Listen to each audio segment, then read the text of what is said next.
Do you remember Pearl Roundabout, Lolo Square in Manama, Bahrain? It used to look like this, but now it looks like this.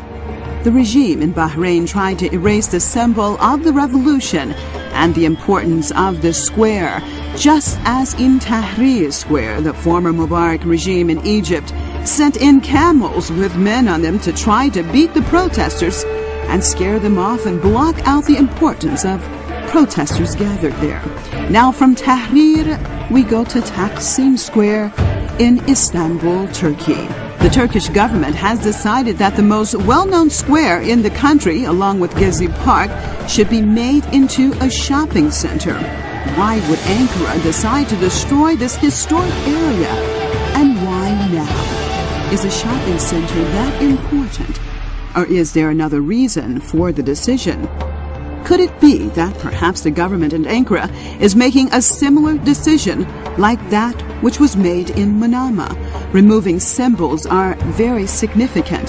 Taksim Square is the center of resistance and demonstrations. Otherwise, why would a government erase historical symbols unless it is trying to hide something or stop something?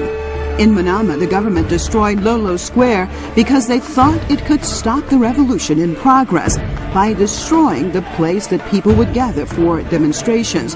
Though Manama destroyed the symbol, the revolution continues.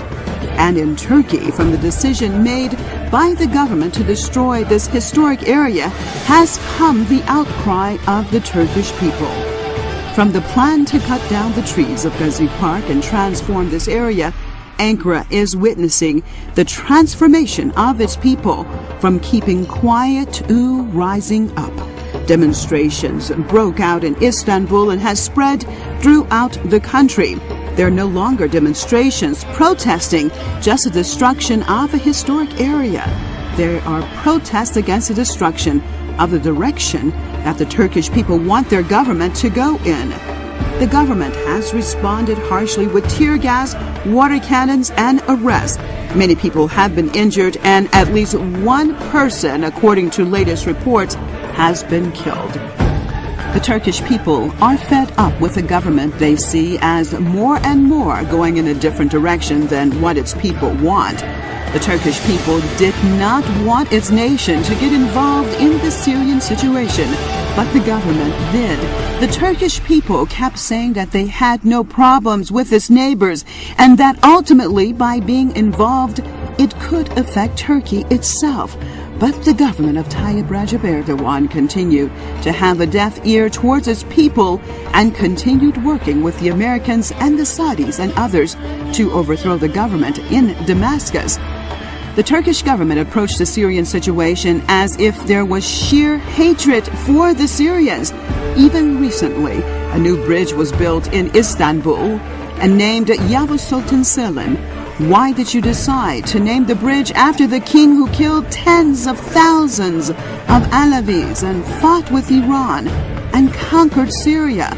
What message are you trying to give? Are you promoting blood being spilled?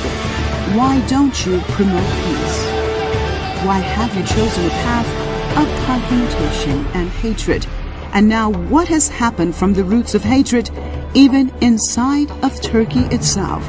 The group that Ankara supports in Syria, 6 members of Al-Qaeda al-Nasr Front, has been arrested trying to plant bombs in Adana.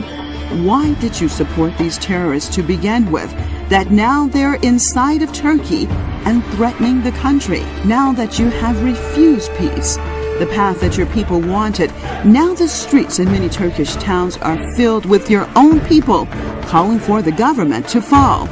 As you beat your people and attack them with tear gas and water cannons, do you think that you are promoting democracy?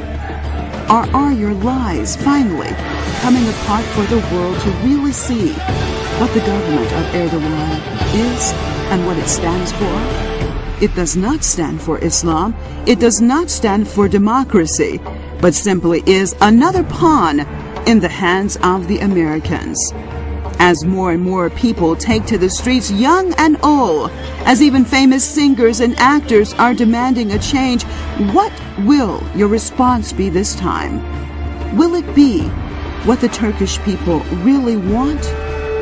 Or will it be what those pulling the strings of the Turkish government demand?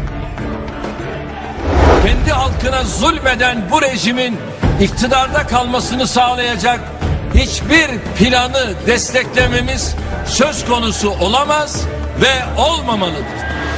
Kendi halkına zulmeden bu rejimin iktidarda kalmasını sağlayacak hiçbir planı desteklememiz söz konusu olamaz ve olmamalıdır. Ve halkın sesini halen baskı ve şiddetle susturmaya çalıştığını görüyoruz.